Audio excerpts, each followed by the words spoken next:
Out on the African savanna, a baby elephant stood alone inside a silent circle of hyenas. They did not rush, they waited. There was no herd, no mother answering his cries. Just the sound of small feet slipping in the dust and predators who knew time was on their side. A ranger arrived just in time to break the circle. But that was only the beginning, because the greatest danger was not the teeth in the grass.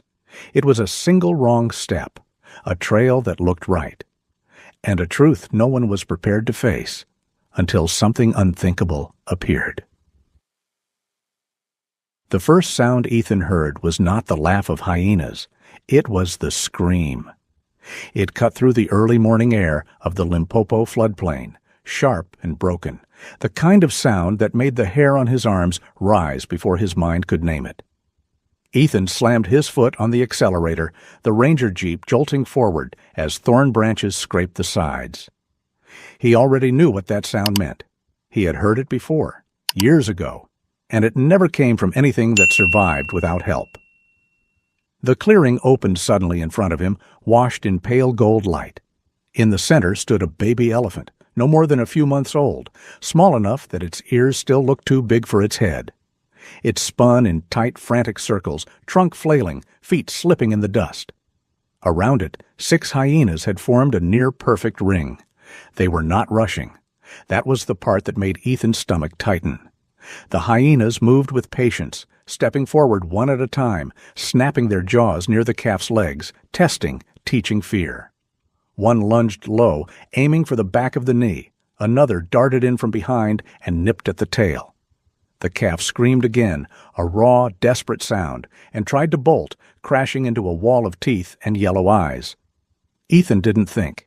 He never did in moments like this. He drove straight into the clearing, engine roaring, dirt flying. He leaned out the window and fired a warning shot into the air. The crack echoed across the savanna, sharp enough to make the hyenas flinch and scatter a few steps back. But they didn't run. They stopped at the edge of the clearing, heads low, watching. The largest one, an old male with a torn ear, let out a short bark. The others answered with low chuckles that rolled through the grass like something alive. They were calculating, waiting. Ethan jumped out of the jeep and fired a flare into the ground between the calf and the pack. Red fire exploded against the dust. This time the hyenas backed off farther, melting into the tall grass that bordered the clearing. Still, they did not disappear. Ethan could feel their eyes on him even when he could no longer see them. The baby elephant stood frozen in the center, sides heaving. A thin line of blood ran down its tail where teeth had grazed skin. Not deep, not yet. Its ears flapped wildly, trying to cool a body shaking from shock. Ethan approached slowly, speaking in a low, steady voice he barely heard himself. When he was close enough, the calf took 2 unsteady steps forward and pressed its trunk against his leg. The touch was light, almost questioning, as if the animal needed to be sure Ethan was real. Then it let out a small, broken whine and leaned its weight against him. That was when Ethan understood the worst part. There was no herd, no answering rumble in the distance, no heavy footsteps shaking the ground. Elephants did not leave their calves behind. Not ever. If this one was alone, something had gone terribly wrong. Ethan glanced toward the grass where the hyenas waited. He knew their patience. If he left now, if he turned his back for even a minute, they would be back in the clearing before the dust settled. He reached for his radio. "Base, this is Ethan," he said, keeping his voice calm. "I've got a lone elephant calf under pressure in the eastern sector. No sign of the herd. Requesting support." The reply crackled back through static. Support was far. The road conditions were bad. It would take time. Time was the one thing the calf didn't have. Ethan looked down at the small body pressed against his leg. The calf lifted its head and met his eyes, trunk curling slightly, as if begging him not to disappear too. Ethan exhaled slowly. He already knew the choice he was making. He wasn't leaving. As if sensing the decision, a low sound drifted from the grass. A hyena's laugh, closer now, not a charge. A reminder. The circle wasn't gone. It was only waiting. Ethan kept his body between the calf and the grass because the grass was not just grass. It was a cover. It was patience. It was 6 mouths that had already decided what this morning should become. The little elephant stayed pressed to his leg, trunk trembling as it curled and uncurled, like a child clutching a sleeve in a crowded place. Up close, Ethan could see how young it really was. The lashes were still long and soft. Every few seconds it made a small, pleading sound, not a trumpet, not a cry, more like the beginning of one that kept breaking. He crouched, careful not to move too fast. "Easy," he murmured. It didn't understand words, but it understood whether a body was leaving or staying. A thin trail of blood dotted the dust behind the calf's tail. Ethan reached out, slow as sunrise, and touched the wound. The calf flinched, then leaned in again, forcing itself to trust. The bite was a shallow tear, more fear than damage, but fear could kill just as surely out here. Fear made animals run the wrong way, into the wrong place, straight into the teeth waiting in the tall grass. Ethan's radio crackled, the base dispatcher's voice clipped and tired. "Copy, Ethan. Vet team is with another call. Earliest arrival is—" "Not soon." "Not soon" was a sentence that belonged in an office, not in a clearing with hyenas. Ethan scanned for tracks. Elephant signs were usually obvious. Crushed grass, broken saplings, heavy round. Prints pressed deep into soft ground. But this clearing had been stomped and churned. Hyena paws had scribbled over everything. The calf's frantic spinning had smeared the dust like a storm. He walked the edge of the clearing, eyes down. 10 yards out, the grass bent in a direction that didn't match the wind. A few clumps of earth were kicked up, darker underneath. He saw it then, faint but real, a line of impressions heading toward the river flats. Ethan went back to the calf and took a step. Instantly, the calf followed, close enough that its shoulder brushed his knee. It would not be left alone again, not now, not after what it had just survived. The grass whispered behind them. Ethan didn't look back. Looking back was how panic started. He listened instead. The soft, uneven padding, the occasional cough-like laugh, not charging, just keeping pace.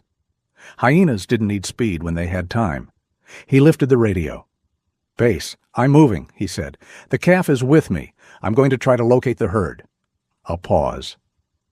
"Understood," came the reply, reluctant. "Keep us updated." They moved in short stretches. Ethan would stop, listen, scan. The calf would stop when he stopped, then nudge him with its trunk as if asking why they weren't running. He could feel its heartbeat through the skin when it leaned in. Fast, too fast. At the next patch of open ground, Ethan bent to inspect a print. It was large, deep, clean-edged. Adult elephant, heavy female, not old. Nearby, a snapped acacia branch lay at chest height, freshly torn, sap still wet on the broken fibers. This was not a random wander. This was a path. The calf made a small sound and tugged forward. Its trunk lifted, tasting the air.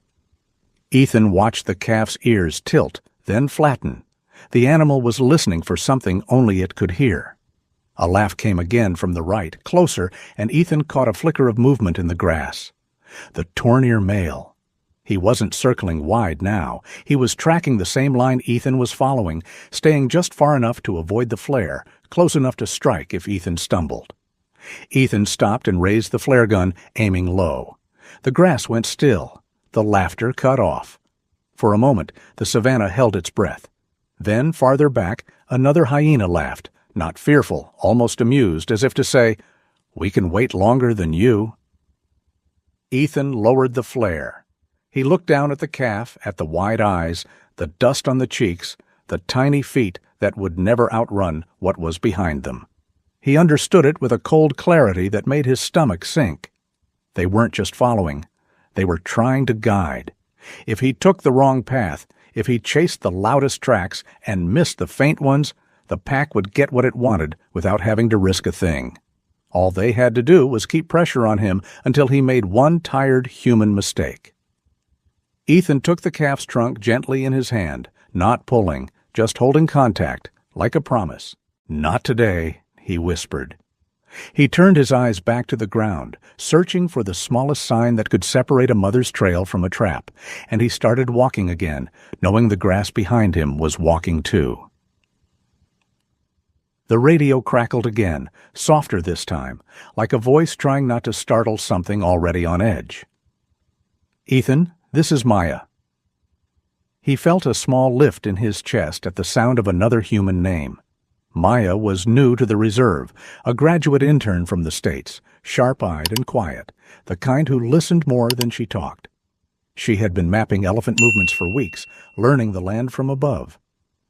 "I'm about 15 minutes out," she said. "I have the drone with thermal imaging. If the mother's moving, we might see her." "Might," Ethan repeated, eyes still on the grass ahead. "Bring it up as soon as you can." He stopped at the edge of a shallow rise and turned in a slow circle, scanning.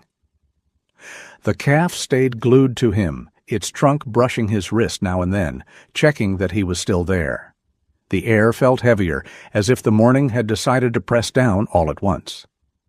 Somewhere to the left, a hyena laughed again, closer than before, not rushing, just reminding him of the rules. Minutes later, a faint buzzing reached his ears. It grew steadily louder, then steadied into a soft mechanical hum overhead. Ethan looked up and spotted the drone, a dark shape against the pale sky. "Got you," Maya said. "I'm bringing the camera online now." Ethan watched the small screen clip to his vest as the image sharpened. The world turned ghostly, washed in shades of gray and white. Heat glowed like spilled milk across the land. The calf beside him burned bright on the display. So did Ethan himself. And then he saw them. 6 moving shapes at the edge of the frame, cooler than the elephants, but still unmistakably alive. The hyenas were not scattered anymore. They were stretched out, angled, their spacing deliberate. "They're splitting," Maya said quietly. 2 are moving ahead of you. 4 are staying back. Ethan swallowed. "They're cutting us off." "Yes," she said, "like a funnel." The calf made a sharp, nervous sound and bumped into his leg harder this time. Ethan rested his hand against its shoulder, feeling the tremor under the skin. He forced his voice to stay steady. "Okay, we see them now. That helps?" "Ethan," Maya added, hesitating, "there's something else." She shifted the drone higher, widened the view. The thermal image pulled back, revealing more of the terrain. A pale line appeared near a cluster of scrub, too straight to be natural. "What am I looking at?" Ethan asked. "Vehicle tracks," Maya said. "Recent, maybe a day old, maybe less." The word vehicle didn't belong here, not with a lone calf and a pack of hyenas. Ethan's jaw tightened. Poachers passed through this region now and then, leaving damage that didn't always bleed right away. He followed the line with his eyes, heart slowing as another detail came into focus. Near the tracks, a thin, cold loop lay half hidden in the grass. "Is that wire?" he asked. "I think so," Maya said. "Steel cable. Snare, maybe. It's hard to tell from this height." Ethan closed his eyes for half a second. A snare changed everything. It meant pain that didn't kill quickly. It meant animals dragged themselves for miles before collapsing. It meant calves losing mothers not because of hunger or predators, but because someone had decided a piece of metal was worth more than a life. "Keep the drone up," he said. "Watch the hyenas. Tell me if they rush." "I will," Maya replied. "Ethan, be careful." He started forward again, choosing the path where the ground looked less disturbed, where the grass bent instead of snapped. The calf followed without hesitation, trusting him completely now, and that trust felt heavier than the rifle on his shoulder. On the screen, one of the hyenas ahead paused and turned its head toward the drone. Even in thermal gray, Ethan could sense the animal's awareness. It knew it was being watched. It just didn't care. "They're smart," Maya said, almost to herself. "They're letting you do the work." "Yes," Ethan said. "They always do." They moved on, step by careful step, Ethan's eyes switching between the land and the screen. The trail grew clearer, then faded again, as if something large had passed but not cleanly, not with confidence. In one patch of dirt, a print dragged at the edge, smeared in a way that made Ethan slow down. "Maya," he said, "zoom on that." The drone dipped, the image sharpened. "That foot," she said, "the pressure's uneven. Whoever made that print wasn't walking right." Ethan felt a cold line run down his spine. "An injury?" "Yes," Maya said, "and Ethan. If the mother was hurt, she wouldn't keep up with the herd." The calf lifted its head suddenly, ears flaring wide. It gave a short, sharp call and pulled forward, harder than before. Ethan stumbled a step, caught himself, and looked ahead. Something in the air had changed. "I think," Maya said slowly, "you're getting closer." Behind them, the hyenas tightened their arc, shadows sliding through grass. Ahead, the path dipped toward a stand of trees and disappeared. Ethan tightened his grip on the radio, on the calf's trust, on the thin hope forming in his chest. The drone hummed overhead, the only thing keeping the invisible visible. And for the first time since the circle closed, Ethan understood this wasn't just a chase anymore. It was a race against something far worse than teeth. The land dipped suddenly, opening into a wide, shallow basin where the grass thinned and the soil darkened. Ethan slowed at once. He knew this place. Everyone who worked the reserve did. In the wet season, it filled with water. In the dry months, it became a gathering ground, and something was already gathered there. The drone's image shifted as Maya adjusted altitude. Pale shapes clustered ahead, heavy and dense. "Ethan," she said quietly, "you've got buffalo, big group, at least 30. Ethan felt his shoulders tighten. Buffalo were not curious animals. They did not test. They decided. A startled herd could turn a calm morning into a wall of horns and hooves in seconds. He crouched and placed both hands on the calf's chest, steadying it. "We're going to walk," he murmured, more for himself than for the animal. Slow. Quiet. The calf's ears flicked. It did not understand the words, but it felt the change in his body. It pressed closer, its side warm against his leg. They stepped forward. Across the basin, a massive bull lifted his head. His horns curved outward like polished stone, thick and scarred. He stared at them for a long moment, then stamped one hoof into the dirt. The sound carried. "Don't look at him," Maya warned. "Just keep moving." Ethan kept his eyes low, his pace even. He felt every muscle in his body screaming to run, and he forced himself not to. Running was an invitation. Panic was a language. Buffalo spoke fluently. The calf faltered, then tried to surge ahead, sensing danger without knowing its shape. Ethan slid his hand up and caught the edge of its ear, firm but gentle, holding it in place. The calf trembled, a small sound catching in its throat.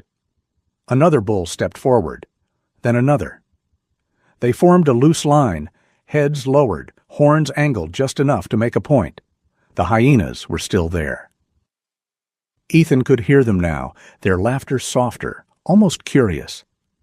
They did not cross into the basin. They didn't need to. They knew what buffalo could do. "Ethan," Maya said, her voice tighter now. "They're watching the herd. If the buffalo charge, the hyenas will rush from behind." "I know," he said. His mouth was dry. "Just keep talking." He moved sideways, inch by inch, making the longest detour he could manage. The sun climbed higher, heat pressing down. Sweat ran into his eyes. The calf stumbled once, caught itself, and leaned hard into him. A sudden crack sounded underfoot. Ethan froze. He looked down and felt his heart drop. Half buried in the mud was a loop of steel cable, thin but strong, the end anchored to a bent stake. A snare.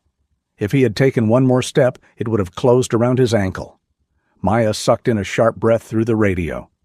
"Ethan, that's a trap." "I see it," he said, barely moving his lips. The presence of the snare made the place feel poisoned. This wasn't just a natural crossing anymore. This was a corridor of death built by intention. The bull snorted loudly and stamped again. The calf flinched and tried to bolt. Ethan reacted without thinking. He wrapped both arms around the calf's head and held on, planting his feet, breathing slow and deep. "Easy," he whispered. "Easy." Seconds stretched thin. The buffalo stared. The calf's breathing slowed, just enough. Finally, the bull turned his head away. One by one, the buffalo relaxed, returning to their grazing as if nothing had happened. The line dissolved. The basin exhaled. Ethan didn't stop moving until they were well past the last dark shape.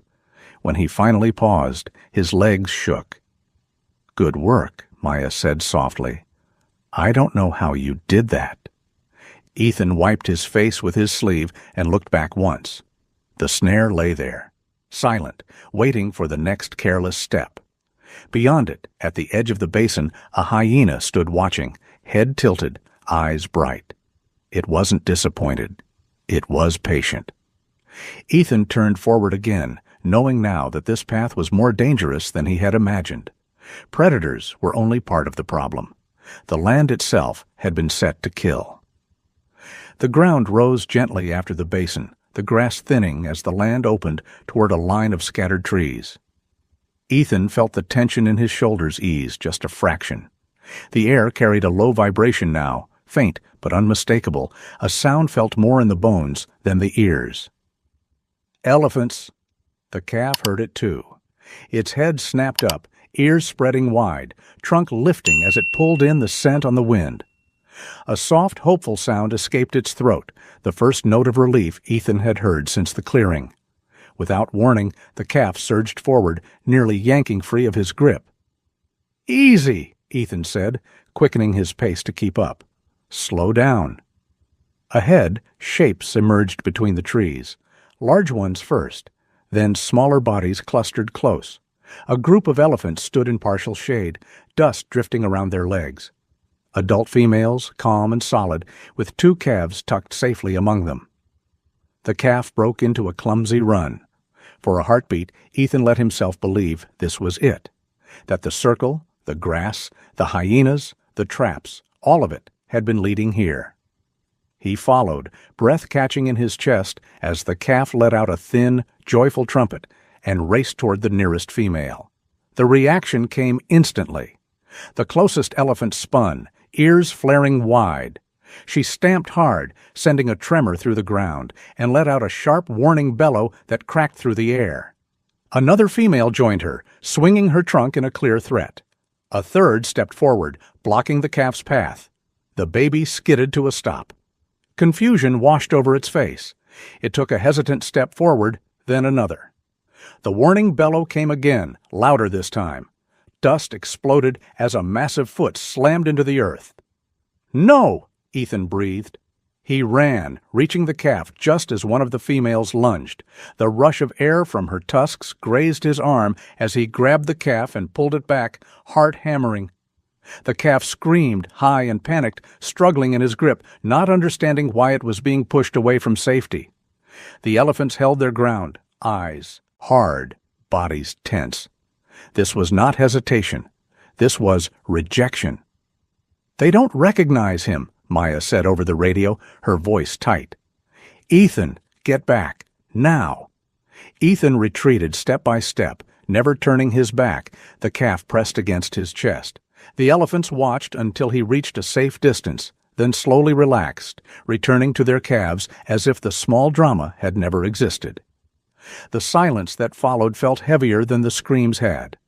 The calf sagged against him, its body shaking, a broken sound leaking from deep in its chest. Ethan knelt and held it close, his own hands trembling now. He had no words for this moment. There were none that could explain why hope could appear so clearly and then vanish. "Why?" he whispered, though he knew the answer. Elephants knew their own. Scent mattered.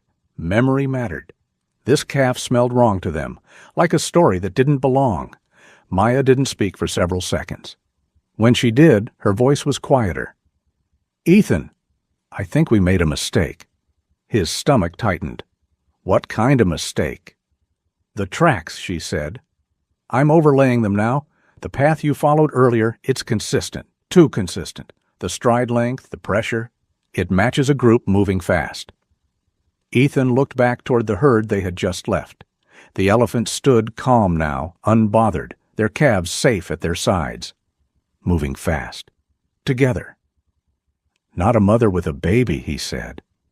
"No," Maya replied. "A healthy herd. Whatever happened to your calf's mother, she wasn't with them when they passed through." The truth settled like a weight in Ethan's chest. He had followed the strongest signs, the clearest path. The land had rewarded him with certainty, and certainty had been wrong. The calf lifted its head again and cried out, a thin, searching call. No answer came. Behind them, laughter rolled through the grass. Ethan stood slowly, turning just enough to see movement at the edge of the trees. A hyena stepped into view, then another. They did not rush. They didn't need to. Their patience felt almost respectful, as if they were acknowledging a shared understanding. The wrong choice had been made. Maya's voice broke the moment. "Ethan, there's more. I'm seeing something else near the fork you passed earlier." He closed his eyes briefly, forcing himself to breathe. "Tell me." "There's a weaker trail," she said. "Fainter. It splits off before the herd path. I missed it before because it blends into the ground." "We need to go back," Ethan said. "Yes," Maya replied. "And Ethan, the hyenas are moving again. They know you're turning around." Ethan looked down at the calf, at the dust on its face, the confusion in its eyes. He tightened his grip and turned away from the herd that was never theirs. This time he knew what failure felt like, and he knew he couldn't afford it again. They turned back the way they had come, but the land no longer felt the same. Every step carried the weight of the mistake Ethan knew he had made. He had followed the strongest signs, the obvious ones, and in doing so had let the quiet truth slip past him. Out here, what shouted was often wrong. What whispered was what mattered. The calf walked close now, its body brushing Ethan's leg with each step. The earlier burst of hope had drained away, leaving something quieter and heavier behind. Its trunk dragged low, tracing faint lines in the dust, as if even it understood that something precious had been missed. "Slow down," Maya said through the radio. "I'm bringing the drone lower." The image on Ethan's screen shifted as the drone descended, the ground filling the frame. The bold tracks he had followed before appeared again, clear and confident, but Maya slid the view to the side, and there it was. A second path, barely there. The grass bent instead of breaking. The prints were uneven, one deeper than the others, the spacing irregular. "That's her," Maya said softly. She was favoring one leg. Ethan knelt, running his fingers along the shallow impressions. They were old, older than the herd's tracks, softened by wind and time. He felt a chill move through him. This trail had been easy to ignore because it looked weak, because it didn't announce itself. "I should have seen this," he said. "You did what most people would," Maya replied. "You followed the strongest story." Ethan stood and turned the calf toward the faint trail. For a moment, the calf hesitated. Then it lifted its head, ears tilting forward, and drew a long breath through its trunk. Its whole body stilled. It let out a sharp, urgent call and surged ahead. Ethan stumbled after it, heart pounding. The calf moved with sudden certainty now, pulling him forward with a strength that surprised him. It wasn't running blindly anymore. It was following something it knew. "Maya," Ethan said, breathless. "I think he recognizes her." "I see it," she said. His body language changed.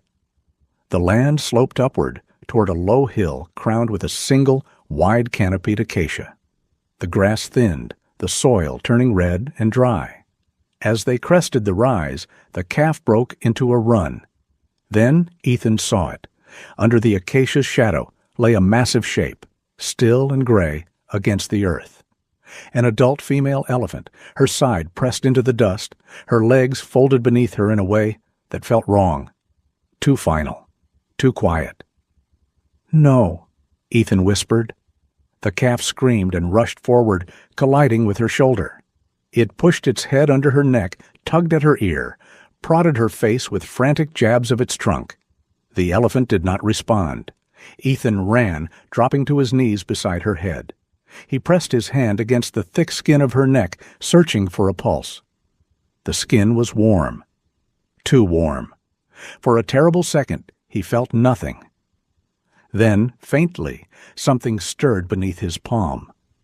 "She's alive," he said, voice breaking. "Barely." Maya exhaled sharply over the radio. Thank God. Ethan's relief lasted only a moment. As his eyes adjusted, he saw the rest of the scene. Near the elephant's front leg lay a torn loop of steel cable, half buried in the dirt. The ground around it was scarred, churned as if something huge had fought to free itself. A few yards away, faint tire tracks cut across the earth. "This wasn't just bad luck," Ethan said. "No," Maya replied. "That's a snare. She must have torn herself loose." The elephant groaned softly, a low sound that vibrated through the ground. Her eyes fluttered open, clouded and unfocused. Her breathing was shallow, each rise of her chest an effort. The calf cried again, this time softer, pressing its body against her side as if trying to hold her together. Ethan followed the line of her leg and felt his stomach drop. Just above the knee, the flesh was swollen grotesquely, the skin stretched tight and gray-white. Infection, severe, the kind that spread quietly and killed slowly. "That's why she fell behind," Ethan said. "She couldn't keep up." "And that's why the calf was alone," Maya added. A sound drifted up the hill behind them, a familiar, rasping laugh. Ethan turned and saw movement at the edge of the grass. The torn-ear male stepped into view, then another hyena beside him. They stopped at a distance, heads low, eyes fixed on the fallen elephant. "They followed us," Ethan said. "All this way?" "Yes," Maya replied. "They were waiting for her to stop moving." The hyenas did not charge. They didn't need to. They sat back on their haunches, patient as ever, as if the outcome had already been decided. Ethan grabbed his radio with shaking hands. "Base, this is Ethan," he said urgently. "We've located the mother. Adult female, severe leg infection, likely from a snare. She's down but alive. I need a veterinary team immediately." Static answered first, then the dispatcher's voice, suddenly sharp. "Coordinates?" Ethan rattled them off, eyes never leaving the hyenas. The calf stood between him and its mother now, small body squared as if it could block the world. "We're sending everyone we can," the dispatcher said. "Hold on." Ethan lowered the radio and looked at the scene around him. A wounded mother, a terrified calf, and predators waiting with the calm certainty of time on their side. He understood then what unthinkable truly meant. They had arrived just in time to realize how close they were to losing everything. The waiting was worse than the chase. Ethan stood with his back to the acacia, one hand resting on the rifle strap, the other on the calf's shoulder. The little elephant had planted itself between him and its mother now, legs stiff, head low, as if its small body could somehow shield her from the world. Every few seconds it glanced back at her, then forward again, issuing short, warning sounds that were far too brave for something so young. The hyenas did not rush. They never did when they knew time was working for them. They stayed just beyond the circle of shade, sitting on their haunches, heads tilted, mouths open in that terrible half-smile. The torn-ear male lay down, resting his chin on the ground, eyes never leaving the fallen elephant. It was not hunger in his gaze. It was certainty. "She's still breathing," Maya said quietly through the radio. The drone hovered low now, its hum blending with the wind. "But it's shallow. Ethan, they're closing in by inches." Ethan nodded, though she couldn't see it. "I know." He knelt beside the mother again and pressed his palm against the swollen leg. The heat startled him. It was like touching a stone left too long in the sun. The skin was stretched tight, discolored, the outline of the infection unmistakable. He had seen this before in other animals. Untreated, it would poison her blood. Slowly, quietly. The calf pushed past him and pressed its head against the wound, whining. Ethan gently guided it away, his throat tight. "Easy," he whispered. "She needs space." The mother stirred, letting out a low, ragged sound that barely rose above the dust. Her eye opened halfway, dull and unfocused, then closed again. It was not the look of an animal ready to fight. It was the look of one that had already been fighting for too long. The radio crackled. "Ethan, this is Dr. Collins," a firm voice said. "We're 20 minutes out. Road's bad, but we're moving." 20 minutes might as well have been a lifetime. "Maya," Ethan said, "can you keep them back?" "I'll try," she replied. "I'm dropping the drone lower. Maybe the noise will make them hesitate." The drone dipped and swept toward the hyenas. A few flinched. One snapped at the air. But none of them fled. They simply shifted position, spreading wider, ensuring there would be no easy escape. Ethan fired a flare into the dirt. Red light burst and hissed. The pack retreated a few steps, then stopped again, annoyed rather than afraid. The calf screamed at the sound and tried to run to its mother. Ethan caught it and pulled it close, holding its head against his chest. He could feel its heart pounding like a trapped bird. "Hey," he murmured, rocking slightly. "I've got you. I won't let them touch her." He wasn't sure if that was a promise or a prayer. At last, the sound of engines cut through the air. Dust rose beyond the hill. A pickup burst into view, followed by another. 2 figures jumped out before the vehicles fully stopped. Dr. Collins moved fast, gray hair plastered to his forehead with sweat. Beside him was Sarah, a veterinary nurse, already pulling equipment from the truck. "Severe swelling," Collins said after one look. "How long has she been down?" "Not long," Ethan replied. "But long enough." "We'll need to drain it," Collins said. "And we'll need her standing. Lying down will trap the infection." The words hit Ethan hard. "Standing? She can barely breathe." "We don't have a choice." Sarah prepared a syringe, her movements quick and precise. She injected the sedative behind the elephant's ear, explaining softly even though she knew the animal didn't understand. The calf saw the needle and panicked, shrieking and lunging forward. Ethan wrapped his arms around it, holding on as it fought him with surprising strength. "No," he said firmly. "They're helping her. I promise." The hyenas laughed again, closer now, as if enjoying the chaos. Minutes dragged by. Then, slowly, impossibly, the mother began to move.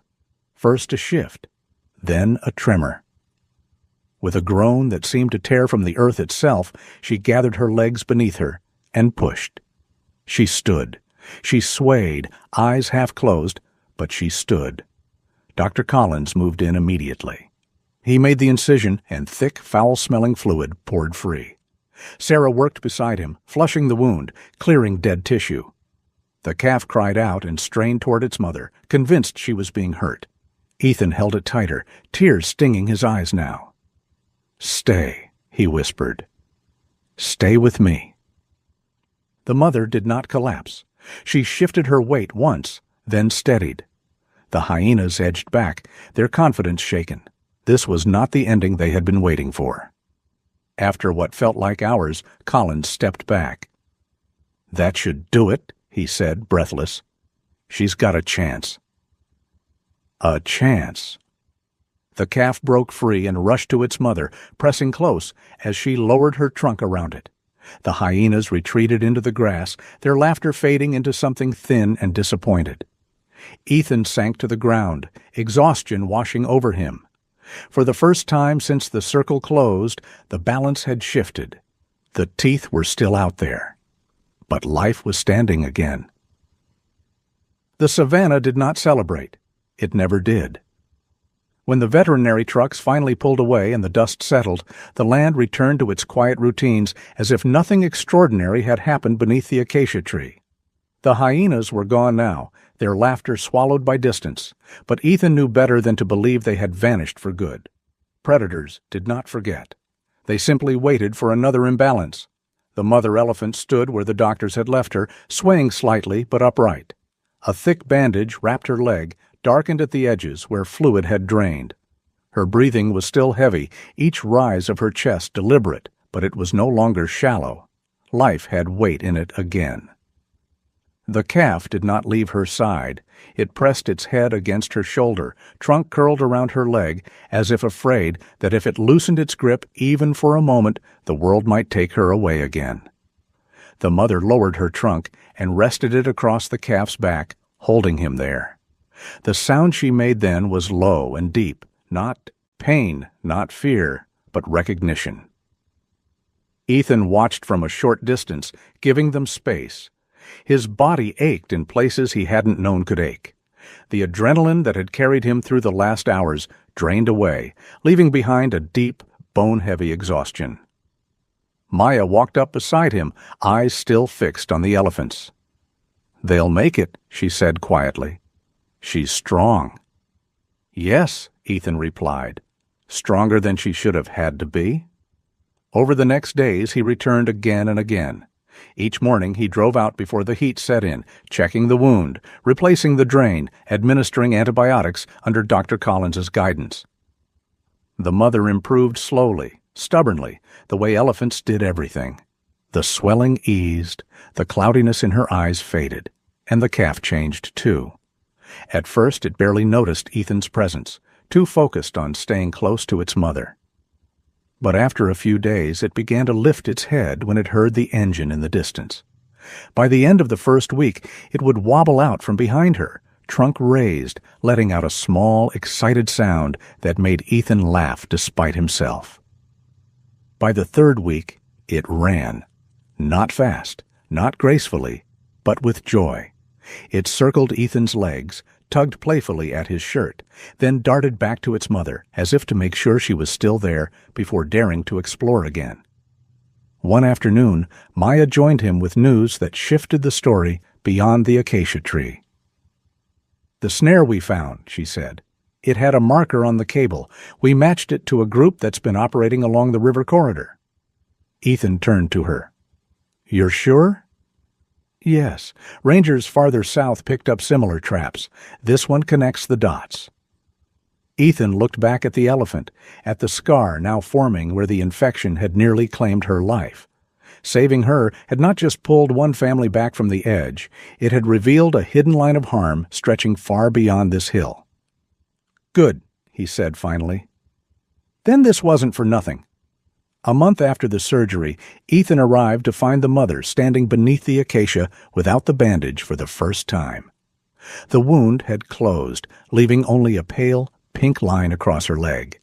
She shifted her weight easily now, no limp, no hesitation. The calf was bigger too, stronger, louder. As Ethan stepped out of the jeep, the calf ran to him without fear, wrapping its trunk around his hand with surprising confidence.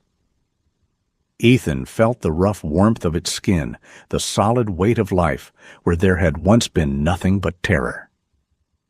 The mother approached then, slow and steady. She stopped a few feet away, eyes calm, and made a low sound that vibrated through the ground. It was not a warning. It was not a threat.